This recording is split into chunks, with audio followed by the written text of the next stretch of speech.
ನಾಡಿಗೆ ಬಾರಪ್ಪ. ಆ ಪ್ರೇತನಿಂದ ನಮ್ಮನ್ನು ಕಾಪಾಡಪ್ಪ, ಕಾಪಾಡು ಅಯ್ಯಪ್ಪ.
ಈಗಾಗಲೇ ನಮ್ಮ ನಾಡಿಗೆ ಪ್ಲೇಚರು ಮುತ್ತಿಗೇರಿಸಿ ನನ್ನವರನ್ನ ಸೆರೆಮನೆಯಲ್ಲಿರಿಸಿ ನಮ್ಮ ನಾಡನ್ನು ವಶಪಡಿಸಿಕೊಂಡಿದ್ದಾರೆ. ನಮ್ಮವರೆಲ್ಲರೂ ತತ್ತರಿಸಿ ಹೋಗಿದ್ದಾರೆ. ಮಗನೇ, ಬೇಸರ ಇರಿಸಬೇಡ ನಿನ್ನ ತಾಯಿಯ ಮೇಲೆ. ಬಾರೋ ಅಯ್ಯಪ್ಪ, ನಮ್ಮ ಹುಲ್ಲಿಗರಿಗಾಗಿ ಬಾರೋ ಮಗನೇ. ಮಣಿಕಂಠ ತರವ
ನಾಡಿಗೆ ಬಂದಿರುವಂತಹ ಸಂಕಷ್ಟವನ್ನ ಹೋಗಲಾಡಿಸುವುದಕ್ಕಾಗಿ ನನ್ನಲ್ಲಿವರೆಗಾಗಿ ಬಂದು ಮನೆಯನ್ನ ಇಡುವುದಕ್ಕೆ ಮುಂದಾಗುತ್ತಾ ಇದ್ದೀರಿ. ಯಾಕೆ ಇಂತಹ ಆಲೋಚನೆ? ನಾಡು ಅಂದ ಮೇಲೆ ಸಂಕಷ್ಟ ಒದಗುವುದು ಸಹಜ. ಹಾಗಂತ ಅದನ್ನ ರಕ್ಷಿಸಿಕೊಳ್ಳಬೇಕಾದದ್ದು ನಮ್ಮ ಕರ್ತವ್ಯ. ಅಂದು ನೀವು ಮಾಡಿರುವಂತಹ ಆಲೋಚನೆ ನನ್ನನ್ನ ಕಾರಣಕ್ಕಾಗಿ ಅಟ್ಟುವುದಕ್ಕಾಗಿ ಮುಂದಾದವರು. ಅಮ್ಮ, ತಪ್ಪು ಮಾಡಿದ್ದೀರಿ, ಹೌದು. ಅದರ ಕ್ಷಮೆಯನ್ನ ಯಾಚಿಸುವುದಕ್ಕೆ ಮುಂದಾಗುತ್ತಾ ಇದ್ದೀರಿ. ಆದರೆ ಈ ಹೊತ್ತು ಇಲ್ಲಿವರೆಗಾಗಿ ನನ್ನನ್ನು ಬಂದು ಕರೆಯುವುದಕ್ಕೆ ಮುಂದಾಗುತ್ತಾ ಇದ್ದೀರಲ್ಲ, ಖಂಡಿತವಾಗಿ ಬರುವಂತಹ ಮನಸ್ಥಿತಿ ನನ್ನದಲ್ಲ. ಕಾರಣ, ಸಂಸಾರ ಎನ್ನುವಂತಹ ಬಂಧನಕ್ಕೊಳಗಾಗದೆ ಎಲ್ಲವನ್ನ ತ್ಯಜಿಸಿ ಲೋಕ ಕಲ್ಯಾಣಕ್ಕಾಗಿ ತಪಸ್ಸನ್ನ ಆಚರಿಸುವುದಕ್ಕಾಗಿ ಕುಳಿತವ ನಾನು. ಈ ಹೊತ್ತು ಬಂದದ್ದೇ ಹೌದು ಅಂತಾದ್ರೆ ನನ್ನ ತಪಸ್ಸಿಗೆ ಭಂಗ ಎನ್ನುವುದು ಉಂಟಾಗ್ತದೆ. ನೀವು ಇಲ್ಲಿವರೆಗಾಗಿ ಬಂದದ್ದೇ ದೊಡ್ಡ ತಪ್ಪು. ಬಂದ ನೀವು ನನ್ನನ್ನು ಎಚ್ಚರಿಸ್ತಾ ಇದ್ದೀರಲ್ಲ, ಇದರಿಂದ ಯಾವ ಪ್ರಯೋಜನ ಆಗುವುದಕ್ಕೆ ಸಾಧ್ಯ ಇಲ್ಲ. ಆದಷ್ಟು ಬೇಗ ನಾಡಿಗೆ ತೆರಳಿ.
ಒಳ್ಳೆತನ ನೀನು ಬಯಸಿದೆ, ನಿನ್ನ ಕೆಡುಕನ್ನು ನಾನು ಬಯಸಿದೆ.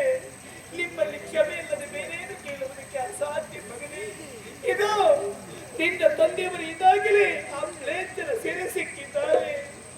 ಇಲ್ಲ ಸಲ್ಲದ ನೋವನ್ನು ಅವರು ಅನುಭವಿಸ್ತಾ ಇದ್ದಾರೆ. ಅವರನ್ನ ಬಂದ ಮುಕ್ತಗೊಳಿಸಬೇಕು. ಇದು ನೀನು ಬರುವುದಿಲ್ಲ ಅಂತ ಇನ್ನೊಮ್ಮೆ ಹೇಳಿದ್ರೆ ನಿನ್ನ ಪದದಡಿಯಲ್ಲಿ ತನ್ನ ಪ್ರಾಣವನ್ನು ಕಳೆದ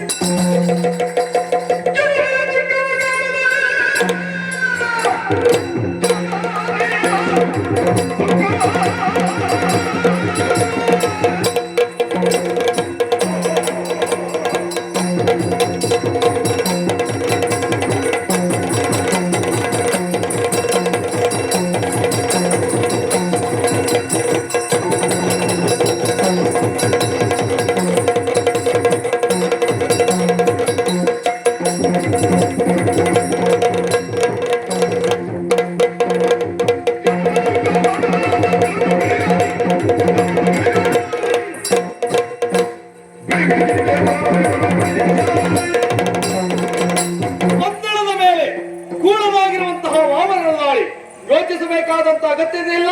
ರಕ್ಷಣೆಗಾಗಿ ನಾನೇ ಬರ್ತೇನೆ.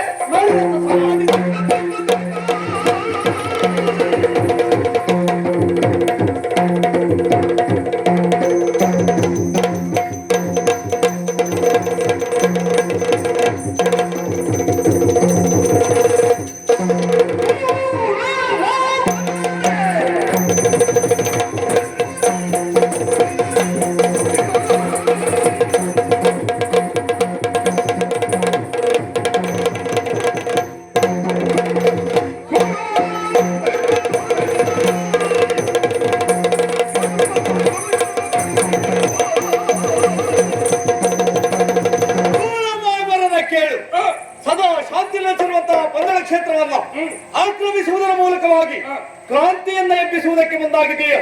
ಒಳ್ಳೆಯ ಮಾತಿನಿಂದ ಹಿಂಸರಿದ ಒಲಿಯಿತು. ಅದಲ್ಲ ಅಂತಾದ್ರೆ ಬಂದವ ಸಾಮಾನ್ಯದವನಲ್ಲ, ಪಂದಳ ರಾಜನ ಹಿರಿಯ ಮಗ ಅಯ್ಯಪ್ಪ.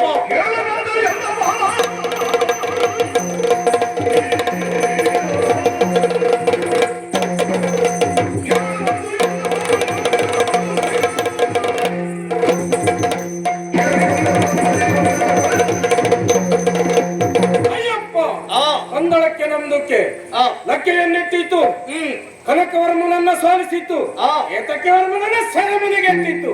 ನೀನು ಬಂತಂತಾದ್ರೆ ಅದೇ ಪರಿಸ್ಥಿತಿ. ಮಾತಲ್ಲ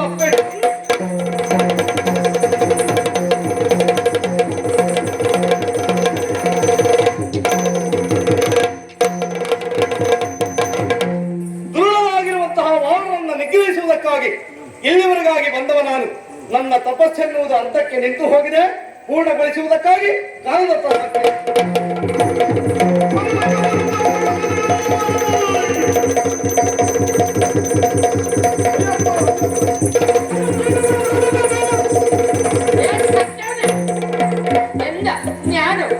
ನಿಂದು ಅಲ್ಲಿ ಇದ್ದಿತ್ತು, ಮತ್ತೆ ಇಲ್ಲಿ ಈಗ ಎಲ್ಲಿ ಉಂಟು? ಅಯ್ಯಪ್ಪನೊಟ್ಟಿಗೆ. ನೀನು ಎಲ್ಲಿಗೆ ಓಡುದು? ನಾನು ಓಡಿದು ಅಯ್ಯಪ್ಪ ಓಡಿಸಿಕೊಂಡು ಬಂತ. ಓಡಿಸಿಕೊಂಡು ಬಂದ. ನಿನಗೆ ಏನು ಬೇಕೀಗ? ನನಗೆ ಅಲ್ಲಿನ ರಾಜ್ಯ ಬೇಕು, ಅಲ್ಲಿನ ಚೌಕ್ರಿ ಬೇಕು. ಚೌಕ್ರಿ ಬೇಕಾ? ಜ್ಞಾನ ಮಾಡುವ. ಯಾರು ನೀನು? ಜ್ಞಾನ ಸೊಲ್ಲಿಟ್ಟೆ ನಿನಗ. ನಿನ್ನ ಹತ್ರ ಆಗ್ತದ? ಹೇಗೆ ನೋಡು, ನನಗೆ ಒಬ್ಬ ಮಿತ್ರ ಉಂಟು. ನಿನಕ್ಕೆ ಒಂದು ಮಿತ್ರ ಉಂಟು? ಚಬಲಾಸುರ. ಅವನು ಎಂದ ಮಿತ್ರ. ನಿಂದ ಅವನೊಟ್ಟಿಗೆ ಅಲ್ಲಿಂದ ಹೋಗು. ಹೌದಾ? ಅಲ್ಲಿ ನಾನು ಮಾತುಕತೆ ಮಾಡಿ.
ಕೊಟ್ಟಿದ್ದೆ ಅದೇ ಬರುವುದು.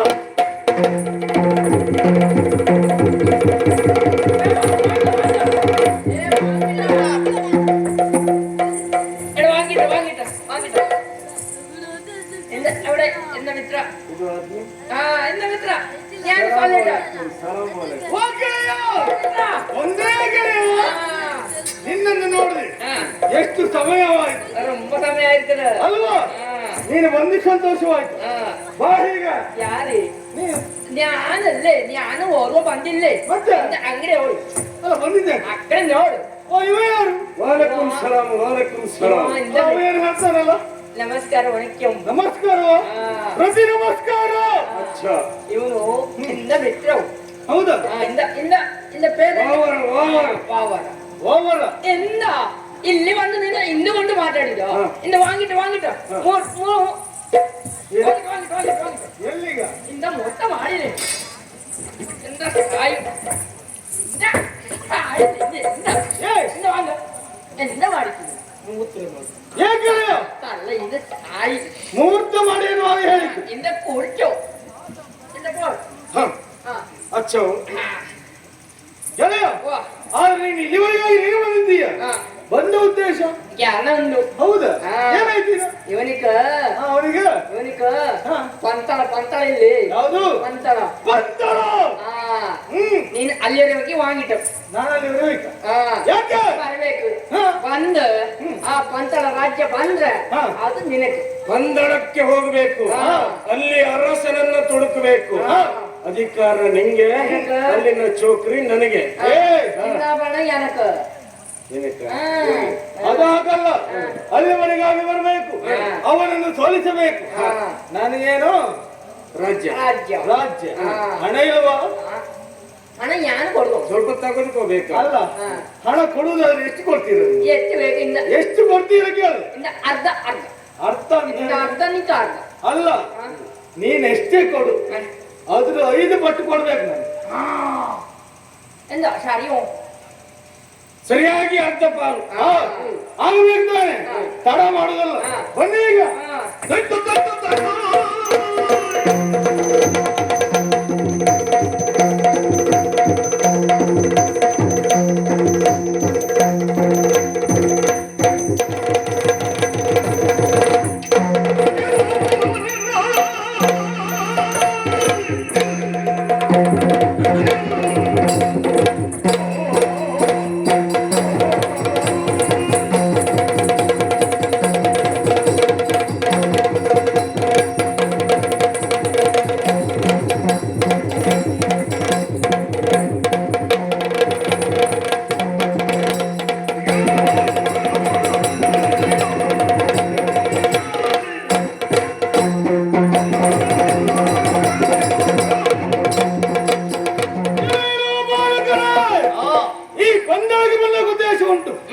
ಈ ರಾಜ್ಯವನ್ನು ಬಿಟ್ಟುಕೊಟ್ಟರಲೇ ಅದು.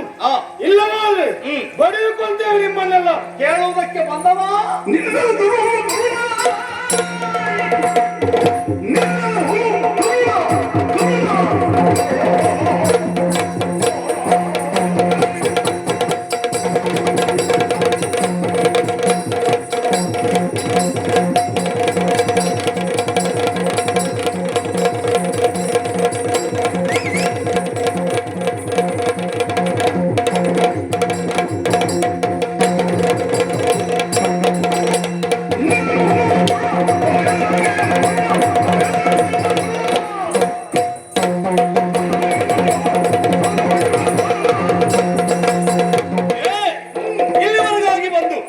ನನ್ನನ್ನು ಪ್ರಶ್ನಿಸುವುದಕ್ಕೆ ಮುಂದಾಗ್ತಾ ಇದ್ದಿ. ಅಷ್ಟೇ ಅಲ್ಲದೆ ನಾಡನ್ನ ಕಸಿಯುವುದಕ್ಕೆ ಮುಂದಾಗ್ತಾ ಇದ್ದಿ. ಅದು ಹೇಳುವವರು ಕೇಳುವವರು ಯಾರು ಇಲ್ಲ ಎನ್ನುವ ಬಂದವ ಹಿಂದಕ್ಕೆ ಹೋದ ಹೋಯಿತು. ಅದಲ್ಲ ಅಂತಾದ್ರೆ ಬೆನ್ನು ಬೇರೆ ಆಗ್ತದೆ.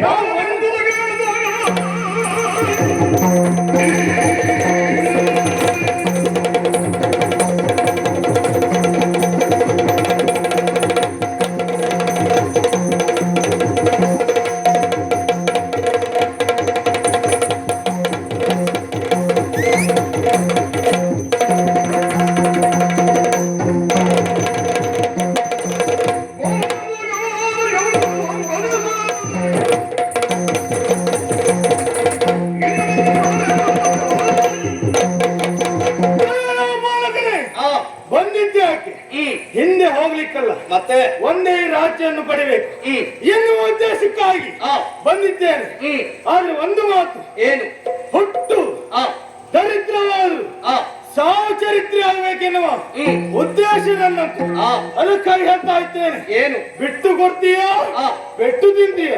ಚರಿತ್ರೆಯನ್ನ ಏರ್ಪಡಿಸುವ ಪೂರ್ವದಲ್ಲಿ ದಾರಿದ್ರ್ಯವನ್ನ ಹೋಗಲಾಡಿಸಿಕೊಳ್ಳಬೇಕು.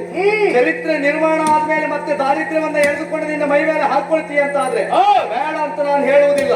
ಹೇಳಿದ್ಯಲ್ಲ, ನಾಡನ್ನ ಕಬಳಿಸುವುದಕ್ಕಾಗಿ ಇವರಿಗಾಗಿ ಬಂದವ ಎನ್ನುವ ಹಾಗೆ ಆ ಆಯ್ಕೆಯನ್ನ ಬದಿಗಿರಿಸು. ಸಾಯುವುದಕ್ಕೆ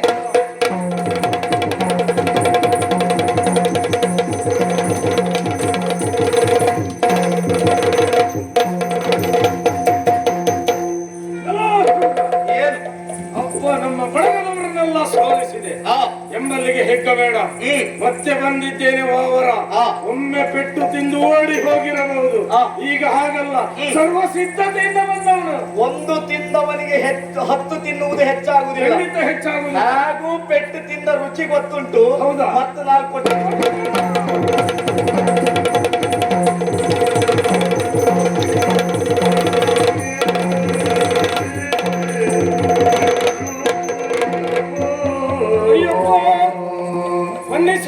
ಮನ್ನಿಸಬೇಕು ನನ್ನನ್ನ.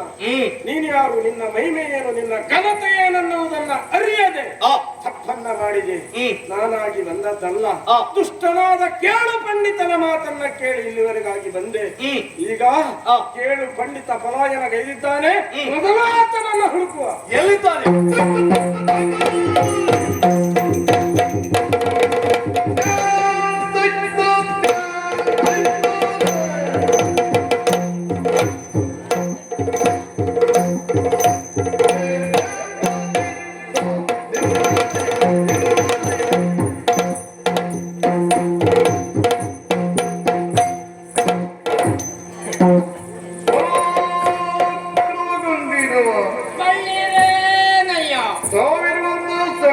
ಇಲ್ಲಿಗೆ ಯಾರಂತ ಕೇಳಿರ್ಕಿದು ನಿನ್ನ ಸೊಟ್ಟಿ ಕಲ್ಲಾಗ್ಲಿ. ಎಂತ ಸೊಲ್ಲಿದೆ ಎಂತ ಸೊಡ್ಡಿಗೆ ಕಲ್ಲಾಗ್ಲಿ.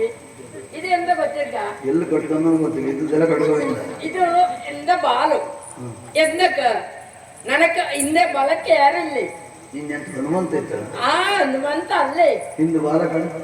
ಓ ಎಂದ ಉದ್ದ ಬಾಲೆ. ಇದನ್ನ ಹೀಗೆ ಹೆರಿಗೆ ಹಾಕಿಕೊಂಡು ಅದ್ರ ಮೇಲೆ ಕುಡಿಕ್ಯೋ.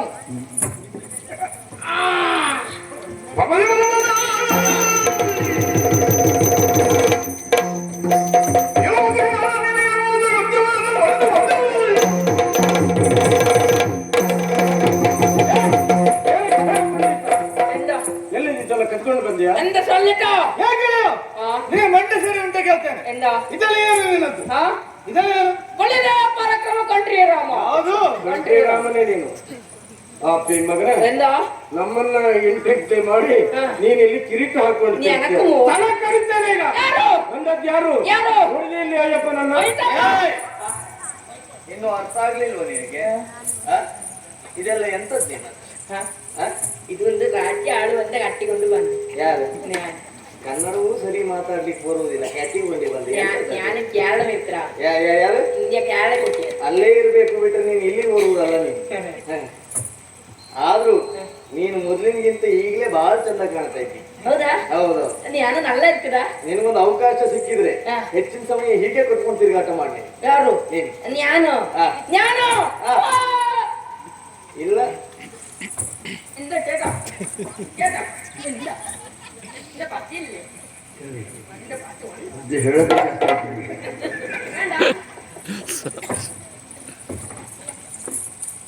ಇನ್ನು ಹೀಗೆ ಇರ್ತೀಯ ಅಥವಾ ಸರಿಯಾಗುವುದಕ್ಕೆ 4 ಪೆಟ್ಟು ಬೇಕಾ? ಯಾರು? ನೀನು ಜ್ಞಾನಕ್ಕೆ ಕೊಡಿಕ್ಯೋ. ಹೌದು. ನೋಡ್ಕ್ಯೋ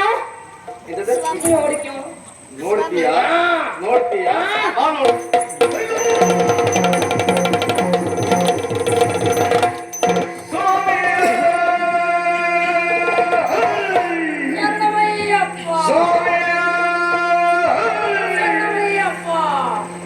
ದೇವಾ ಮಂದಿಸು ತಂದೆ ಮಂದಿಸು.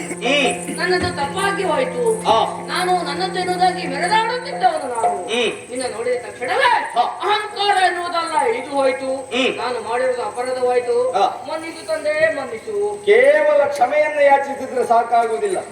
ನೀನು ಹೀಗಿರುವುದಲ್ಲ, ನೀನು ಬದಲಾಗಬೇಕು. ಅದಕ್ಕೂ ಪೂರ್ವದಲ್ಲಿ ಹೋರಾಟಕ್ಕಾಗಿ ಬಂದಿರುವ ಇವ ಹೌದು. ಶಬರಾಸುರ ಎನ್ನುವ ಹಾಗೆ ಮಾಡುವ ದೂರದಲ್ಲಿ ಸೋಲನ್ನು ಅನುಭವಿಸಿದೆ. ಮೋಕ್ಷವನ್ನ ಕೇಳುವುದಕ್ಕೆ ಮುಂದಾಗುತ್ತಾ ಇದೆ. ಮೋಕ್ಷವನ್ನ ಸಾಧಿಸಿಕೊಳ್ಳಬೇಕು ಅಂತಾದ್ರೆ ಅದು ಜೀವನದಲ್ಲಿ ಸಂಪಾದಿಸಿದಂತಹ ಕರ್ಮದಿಂದ ಮಾತ್ರ ಸಾಧ್ಯ ಉಂಟು. ಹೌದು. ಹಾಗಾಗಿ ಇನ್ನು ಮುಂದೆ ನೀನು ಶಬರಾಸುರನಾಗಿದ್ದವ ಶಬರಿಗಿರಿಯಾಗಿ ನಿರ್ಮಾಣವಾಗಬೇಕು. ಆ ಮೂಲಕವಾಗಿ ನಿನ್ನ ಕ್ಷೇತ್ರದಲ್ಲಿಯೇ ನಾನು ನೆಲೆಯಾಗುತ್ತೇನೆ. ಆ ಕ್ಷಣಕ್ಕೆ ನಿನ್ನ ಪಾಲಿಗೆ ಮೋಕ್ಷ ಎನ್ನುವುದು ದೊರಕುತ್ತದೆ. ನಮೋ ನಮಃ. ಬಾಬರಾಮ್ ಸ್ವಾಮಿ ಇಲ್ಲಿಯವರೆಗಾಗಿ ಬಂದು ಹೋರಾಟವನ್ನು ನಡೆಸುವುದಕ್ಕೆ ಮುಂದಾದವ ನೀನು. ಖಂಡಿತವಾಗಿ ನೀನಾಗೆ ಬಂದದ್ದಲ್ಲ. ಯಾವುದೋ ಒಂದು ಸೆಳೆತ ನಿನ್ನನ್ನ ಇಲ್ಲಿವರೆಗಾಗಿ ಬರುವ ಹಾಗೆ ಮಾಡಿತು. ಆ ಸೆಳೆತ ಯಾವುದು ಕೇಳಿದ್ರೆ ನನಗೆ ನಿನಗೆ ಇರುವಂತಹ ಸಂಬಂಧ ಅದು. ನೀನು ಬೇರೆಯವ ಅಲ್ಲ, ನೀನು ನನ್ನ ಅಣ್ಣನೇ ಇದ್ದೀಯ. ಹಾಗಾದ್ರೆ ಅದು ಹೇಗೆ ಹಿಂದೆ ನಡೆದಿರುವಂತಹ ಕತೆ ಹಾಗುಂಟು. ಹಿಂದೊಂದು ಸಂದರ್ಭದಲ್ಲಿ ದೃಢವಾಗಿರುವಂತಹ ಭಸ್ಮಾಸುರನನ್ನ ಸಂಹರಿಸುವುದಕ್ಕಾಗಿ ವಿಷ್ಣು ಮೋಹಿನಿ ರೂಪವನ್ನ ತಾಳಿ ಅಲ್ಲಿವರೆಗಾಗಿ ಹೋದ. ಆ ಸಂದರ್ಭದಲ್ಲಿ ವಟವೃಕ್ಷವಾಗಿ ನಿಂತವ ಶಿವ ಈ ಸನ್ನಿವೇಶವನ್ನ ಬ್ಲೇಂಚ ಸ್ತ್ರೀಯವರುಗಳು ನೋಡಿ ಬೆದರಿ ಹತ್ತಿರದಲ್ಲಿ ಇರಬಹುದಾದಂತಹ ವಟವೃಕ್ಷವನ್ನ ಹೋಗಿ ಅಪ್ಪುವುದಕ್ಕೆ ಮುಂದಾದ್ಲು. ಆ ಮೂಲಕವಾಗಿ ಹುಟ್ಟಿಕೊಂಡವ ನೀನು. ಆ ನೆಲೆಯಲ್ಲಿ ಆಲೋಚನೆ ಮಾಡಿ ನೋಡಿದ್ರೆ ನನಗಿಂತಲೂ ಮೊದಲು ಬಂದವ ನೀನು ನನ್ನ ಅಣ್ಣ, ನಾನು ನಿನ್ನ ತಮ್ಮ. ಹಾಗಾಗಿ ಈ ಅಣ್ಣ ತಮ್ಮಂದಿರು ಈ ರೀತಿಯಲ್ಲಿ ಒಟ್ಟಾಗಬೇಕು ಎನ್ನುವ ಹಾಗೆ ಸಂಕಲ್ಪ ಒಂದು ಇದ್ದಿತ್ತು. ಹಾಗಾಗಿ ನಾವು ಇರುವರು ಈ ರೀತಿಯಲ್ಲಿ ಸಂಧಿಸಿದ್ದೇವೆ. ಹಾಗಾದ್ರೆ ಇನ್ನು ಮುಂದೆ ನಿನ್ನ ಕಾರ್ಯ ಏನು ಎನ್ನುವ ಹಾಗೆ. ಅಯ್ಯ, ನನ್ನ ಬಳಿಗಾಗಿ ಬರುವವರು ಕೇವಲ ನನ್ನನ್ನ ಮಾತ್ರ ನೋಡುವುದಲ್ಲ, ನಿನ್ನನ್ನ ಮೊದಲಾಗಿ ನೋಡಬೇಕು. ಅದಾಗಬೇಕು ಅಂತಾದ್ರೆ ನೀನು ವಾವರಂ ಪಳ್ಳಿಯಾಗಿ ನನ್ನ ಕ್ಷೇತ್ರದಲ್ಲೇ ಇರಬೇಕು. ಕೇಳು ಪಂಡಿತ, ಈಗಾಗಲೇ ನೀನು ಮಾಡಿದ ತಪ್ಪಿಗೆ ಕ್ಷಮೆಯನ್ನ ಯಾಚಿಸುವುದಕ್ಕೆ ಮುಂದಾಗುತ್ತಾ ಇದ್ದೀಯ. ಕೇವಲ ಇಲ್ಲಿಗೆ ನಿನ್ನ ಕಾರ್ಯ ಎನ್ನುವುದು ಮುಗಿದು ಹೋಗಲಿಲ್ಲ. ನನ್ನಪ್ಪನಿಂದ ನೀನು ಮಾಡಿಸಬೇಕಾದಂತಹ ಕಾರ್ಯಗಳು ಹಲವಾರುಂಟು. ನಾನು ಬಿಡುವಂತಹ ಬಾಣ ಎನ್ನುವುದು ಎಲ್ಲಿ ಹೋಗಿ ಮನೆ ಊರುತ್ತದೆಯೋ ಅಲ್ಲಿ ನನಗೆ ಕ್ಷೇತ್ರವೊಂದನ್ನು ನಿರ್ಮಿಸಬೇಕು. ಹಾಗಾಗಿ ಒಂದು ಬಾಣವನ್ನ ಪ್ರಯೋಗಿಸ್ತೇನೆ.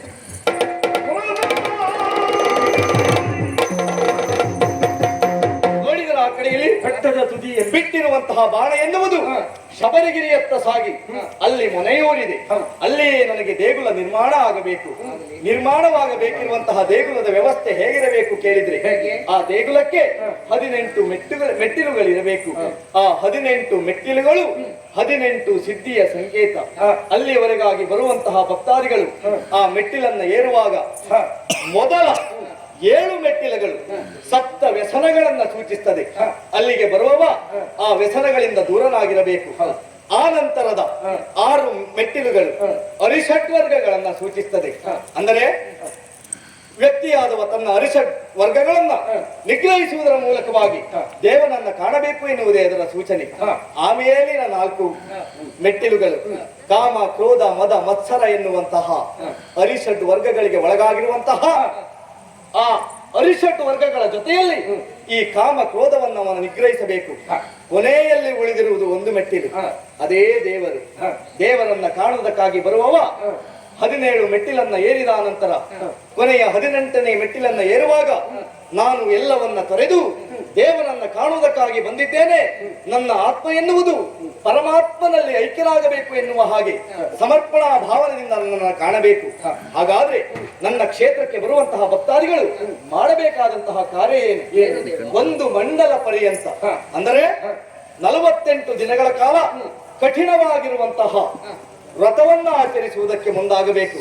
ವ್ರತವನ್ನ ಆಚರಿಸುತ್ತಿರುವಂತಹ ಸಂದರ್ಭ ಯಾವುದೇ ದುಶ್ಚಟಗಳಿಗೆ ಅವ ಒಳಗಾಗಬಾರದು. ಎಲ್ಲವನ್ನ ನಿಗ್ರಹಿಸುವುದರ ಮೂಲಕವಾಗಿ ತನ್ನ ಮನಸ್ಸನ್ನ ಹಿಡಿತದಲ್ಲಿಟ್ಟುಕೊಂಡು ಏಕಾಗ್ರತೆಯ ಮೂಲಕವಾಗಿ ನನ್ನನ್ನು ಸ್ಮರಿಸುವುದಕ್ಕೆ ಮುಂದಾಗಬೇಕು. ನಿನ್ನಲ್ಲಿಯವರೆಗಾಗಿ ಹೋರಾಟಕ್ಕಾಗಿ ಬಂದಾಗ ನೀನೇ ಕರೆದದ್ದು ಸ್ವಾಮಿ ಎನ್ನುವ ಹಾಗೆ. ನಂತರದಲ್ಲಿ ಹುಲಿಯನ್ನು ಹಿಡಿದು ತಂದಾಗ ಊರ ಜನರೆಲ್ಲ ಆಡಿದಂತಹ ಮಾತು ಅಯ್ಯಪ್ಪ ಅಯ್ಯಪ್ಪ ಎನ್ನುವ ಹಾಗೆ ನನ್ನಲ್ಲಿಯವರೆಗಾಗಿ ಬರುವಂತಹ ಭಕ್ತಾದಿಗಳು ನನ್ನ ಕುರಿತಾಗಿ ಆಡಬೇಕಾದಂತಹ ಮಾತುಗಳೇನು ಗೊತ್ತುಂಟಾ? ಸ್ವಾಮಿಯೇ ಶರಣಮ್ಮಯ್ಯಪ್ಪ ಎನ್ನುವ ಹಾಗೆ ಅಂತಹ ಉದ್ಗಾರವನ್ನ ಪ್ರತಿನಿತ್ಯವೂ ದಿನಕ್ಕೆ 3 ಬಾರಿ ನನ್ನನ್ನು ಕೂಗಬೇಕು. ಜೊತೆಯಲ್ಲಿ ಕಪ್ಪು ಬಟ್ಟೆಯನ್ನೇ ಧರಿಸಬೇಕು. ನಂತರದಲ್ಲಿ ಅವರು ಎಲ್ಲವನ್ನ ತ್ಯಜಿಸುವುದರ ಮೂಲಕವಾಗಿ ತನ್ನ ಸಂಸಾರವನ್ನ ಬಿಟ್ಟು ಪ್ರತ್ಯೇಕವಾಗಿರುವಂತಹ ಚಪ್ಪರವನ್ನ ಮಾಡಿಕೊಳ್ಳುವುದರ ಮೂಲಕವಾಗಿ ಅಲ್ಲಿ ನನ್ನ ಧ್ಯಾನದಲ್ಲಿ ನಿರತರಾಗಬೇಕು. ಹಾಗಾದ್ರೆ ನನ್ನಲ್ಲಿ ಇವರಿಗಾಗಿ ಬರುವಂತಹ ಭಕ್ತಾದಿಗಳು ಯಾವ ರೀತಿಯಲ್ಲಿ ಕಾಣಸಿಗುತ್ತಾರೆ? ಸಣ್ಣ ಮಕ್ಕಳು ಅಲ್ಲಿ ಇವರಿಗಾಗಿ ಬರ್ತಾರೆ, ಜೊತೆಯಲ್ಲಿ ಮದುವೆಯಾದವರು ಬರುತ್ತಾರೆ, ಜೊತೆಗೆ ವಯಸ್ಕರು ಬರುತ್ತಾರೆ. ಹಾಗಾದ್ರೆ ಹೆಣ್ಣು ಮಕ್ಕಳು ಬರಬಾರದೆ ಬರಬಹುದು. ಯಾವಾಗ? ರಜಸ್ವಲೆಯಾಗದಿದ್ದವರು, ರಜಸ್ವಲೆ ಆಗುವುದು ನಿಂತವರು ನನ್ನ ಸ್ಥಳದವರೆಗಾಗಿ ಬರಬಹುದು.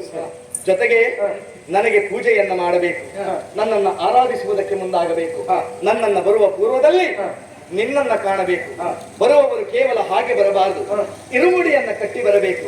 ಕಾರಣ, ಹುಲಿಯ ಹಾಲಿಗಾಗಿ ನಾನು ಕಾಡಿಗೆ ಹೋದಂತಹ ಸಂದರ್ಭ ನನ್ನ ತಂದೆ ನನ್ನ ಹೊಟ್ಟೆಯ ಹಸಿವನ್ನ ನೀಗಿಸುವುದಕ್ಕಾಗಿ ಬುತ್ತಿಯನ್ನ ಕಟ್ಟಿಕೊಟ್ಟವರು. ಅದನ್ನ ಹೊತ್ತು ಸಾಗಿದಂತಹ ಆ ವಿಚಾರವನ್ನ ನೆನಪಿಸಲೋಸುಗ ಇರುಮುಡಿಯನ್ನ ಹೊತ್ತು ತರಬೇಕು. ಆ ಇರುಮುಡಿ ಹೇಗಿರಬೇಕು ಕೇಳಿದ್ರೆ, ಒಂದು ಭಾಗದಲ್ಲಿ ಅವರಿಗೆ ಬೇಕಾಗಿರುವುದನ್ನ ಇಟ್ಟುಕೊಳ್ಳಬೇಕು, ಇನ್ನೊಂದು ಎಡೆಯಲ್ಲಿ ನನಗೆ ಬೇಕಾಗಿರುವಂತಹ ತುಪ್ಪದ ಕಾಯಿಯನ್ನ ಹೊತ್ತು ತರಬೇಕು. ಜೊತೆಯಲ್ಲಿ ಈ ರೀತಿಯಲ್ಲಿ ಅವರು ವ್ರತಾಚರಣೆಯನ್ನ ಮಾಡಿದ್ದೆ ಹೌದು ಅಂತಾದ್ರೆ ಅವರಿಗೆ ನಾನು ಕಾಣಿಸಿಕೊಳ್ಳುತ್ತೇನೆ. ಯಾವ ರೀತಿಯಲ್ಲಿ? ಮಕರ ಸಂಕ್ರಮಣ ದಿನದಂದು ಜ್ಯೋತಿಯ ಸ್ವರೂಪವಾಗಿ ನಾನು ಇವರಿಗೆ ಕಾಣಸಿಗುತ್ತೇನೆ. ಜೊತೆಯಲ್ಲಿ ತಂದೆಗೆ ನೀವು ಆಡಬೇಕಾಗಿರುವಂತಹ ಮಾತೊಂದಿದೆ. ಇದುವರೆಗಾಗಿ ನನಗೆ ಪಟ್ಟವನ್ನ ಕಟ್ಟುವುದರ ಮೂಲಕವಾಗಿ ಆಭರಣಗಳನ್ನ ತೊಡಿಸಿ ಚಂದವನ್ನ ಕಾಣಬೇಕು ಎನ್ನುವ ಹಾಗೆ ಅವರ ಆಸೆ ಎನ್ನುವುದು ಯಾವ ಕಾರಣಕ್ಕೂ ನಿರಾಸೆಯಾಗಬಾರದು. ಅದಾಗಬೇಕು ಅಂತಾದ್ರೆ ಮಕರ ಸಂಕ್ರಮಣ ದಿನದಂದು ನನಗೆ ಆಭರಣಗಳನ್ನ ತೊಡಿಸುವುದರ ಮೂಲಕವಾಗಿ ಪ್ರತಿಯೊಬ್ಬರು ಅದನ್ನ ಕಣ್ತುಂಬಿಕೊಳ್ಳಬೇಕು. ಅದುವೇ ಈ ಅಯ್ಯಪ್ಪನ ಪಟ್ಟಾಭಿಷೇಕ. ಹಾಗಾಗಿ ಬರುವಂತಹ ಭಕ್ತರ ಸಕಲ ಇಷ್ಟಾರ್ಥಗಳನ್ನ ಈಡೇರಿಸುವುದಕ್ಕಾಗಿ ಶಬರಗಿರಿಯಲ್ಲಿ ಅಯ್ಯಪ್ಪನಾಗಿ ನೆಲೆ ನಿಲ್ತೇನೆ, ನೆಲೆ ನಿಲ್ತೇನೆ, ನೆಲೆ ನಿಲ್ತೇನೆ.